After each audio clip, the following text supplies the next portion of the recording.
अभी हम देखेंगे कि लिमिटेशंस क्या आती है फिजिकल पॉलिसीज में, और ये जो लिमिटेशंस यहाँ पे लिखा हुआ उसमें मोस्ट ऑफ द लिमिटेशंस हमने डिस्कस कर चुके हैं पुराने वीडियोस में, तो हम इसको वापस से एक बार देखेंगे। अभी ये मिस रीडिंग इकोनॉमिक स्टैटिस्टिक क्या होता है कि कभी कभी ना गवर्नमेंट मिस रीड कर लेता है स्टैटिस्टिक। मतलब जो डेटा आता है ना गवर्नमेंट के पास वो थोड़ा लेट आता है, जब तक का स्टैटिस्टिक बदल गई रहती है, डेटा में लॉस दिखता रहेगा, बट अचानक से प्रॉफिट होना चालू हो गया रहता है, बट वो डेटा गवर्नमेंट के पास नहीं है। तो गवर्नमेंट जब मिसरीड कर लेता है तो वो एक्शन ले लेता है जो नहीं लेना चाहिए था। तो एक ये हो गया, एक क्राउडिंग आउट हो गया। क्राउडिंग आउट कब होता है?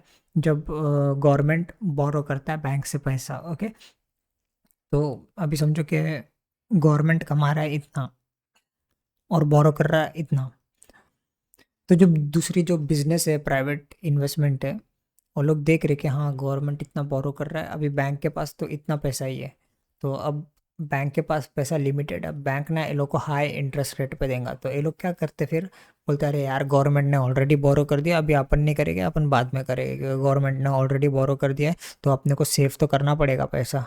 क्योंकि अब गवर्नमेंट ने जो बोरो किया है ये 20,000 एक्स्ट्रा, वो गवर्नमेंट को कभी ना कभी तो वापस बैंक को पे करना पड़ेगा, और बैंक को इंटरेस्ट भी देना पड़ेगा गवर्नमेंट को, तो गवर्नमेंट इंटरेस्ट किससे लेगा, टैक्स किससे लेगा, हमारे से लेगा। तो चलो एक काम करते, अब बिजनेस में नहीं डालते, अभी टैक्स को बचाते, सेव करते, ऐसा कंपनी सोच रहे, क्योंकि बाद में फ्यूचर में टैक्स बढ़ेंगे ये सब चीज़ों की वजह से। तो अभी हम क्राउड आउट हो जाते हैं ये सब चीज़ों से, तो क्राउडिंग आउट होता है।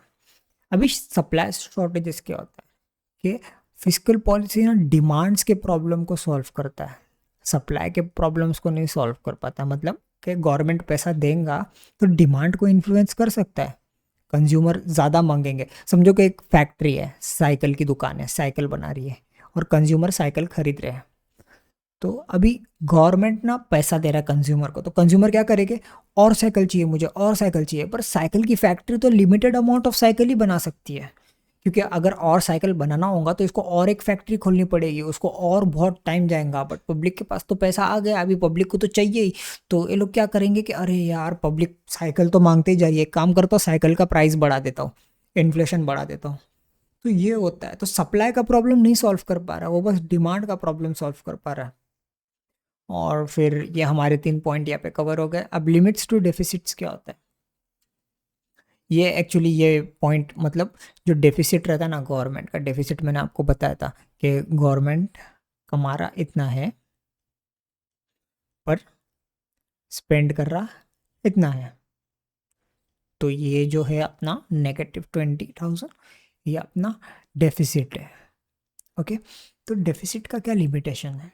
समझो कि गवर्नमेंट अगर डेफिसिट के अंदर है तो इंटरेस्ट रेट ऑब्वियसली बढ़ जाएगा, मतलब हाई इंटरेस्ट रेट बढ़ जाएगा, और जो इन्वेस्टर्स लोग हैं वो लोग पैनिक हो जाएंगे, बोले कि अरे यार गवर्नमेंट तो डेफिसिट के अंदर है, अभी इंटरेस्ट रेट वगैरह सब बढ़ जाएगा, सब सब पैनिक वैनिक मोड में चले जाएगा। तो डेफिसिट गवर्नमेंट क्या चीज़ के लिए किया था कि ताकि बिजनेस अच्छा हो, इकोनॉमी बढ़ जाए, बट जो गवर्नमेंट सोच रहा था कि ऐसा हो मेरे डेफिसिट से, वो नहीं हो रहा है, और पैनिक मोड हो रहा है हर जगह पे, जिसके वजह से लोग स्पेंड नहीं कर रहे हैं और अच्छा इम्पैक्ट नहीं आ रहा है बिजनेस पे। तो ये है limits to deficit. Multiple target मतलब गवर्नमेंट ना बहुत सारी चीज़ें एक ही साथ सॉल्व करना चाहता है, बट कभी कभी ऐसा नहीं होता है, वो एक ही चीज़ ही सॉल्व कर पाता है एक टाइम पे।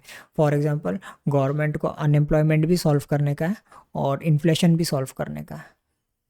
ओके, पर गवर्नमेंट ना दोनों में से कोई एक ही चीज़ सॉल्व कर पाता है, क्योंकि एक चीज़ सॉल्व करता है तो उसका इफेक्ट दूसरे चीज़ पे नहीं पड़ता है। जैसा आपने पहले भी डिस्कस करते आए हैं ये इकोनॉमिक के चैप्टर में, कि वो एक चीज़ सॉल्व करने जाता है दूसरी चीज़ खराब हो जाती है।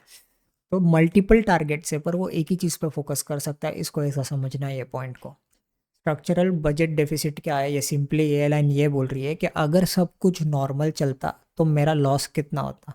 फॉर एग्जाम्पल ये जो दुकान साइकिल्स बेच रही थी, अगर ये साइकिल की दुकान साइकिल बेच रही है, तो अगर सब नॉर्मल चलता, नॉर्मल डिमांड नॉर्मल सप्लाई, तो मेरा लॉस क्या होता, मेरा लॉस नॉर्मल लॉस कितना रहता। तो यही सब है डेफिसिट्स, मतलब जो लिमिटेशंस है फिजिकल पॉलिसीज में, यही सब है लिमिटेशंस। आप इसको ध्यान से पढ़ो, ये मोस्ट ऑफ द लिमिटेशंस हमारे फुल चैप्टर में कवर हो गई है, तो this is small revision for you guys. और आई थिंक ये चैप्टर अभी ख़त्म हो गया है। अभी हम नेक्स्ट चैप्टर पे जाएंगे। अभी तो हमने फिजिकल पॉलिसी अच्छे से जान चुके हैं। अभी हमें जानना है कि मॉनेटरी पॉलिसी क्या होती है, तो वो नेक्स्ट वीडियो में देखेंगे। और अगर आप मेरा क्लासेस ज्वाइन करना चाहते हो तो मुझे ये नंबर पे कांटेक्ट करो, तो मैं आपको एनरोल कर दूंगा मेरी क्लासेस में, और मेरे फर्स्ट 2 लेक्चर्स हमेशा फ्री हो गए।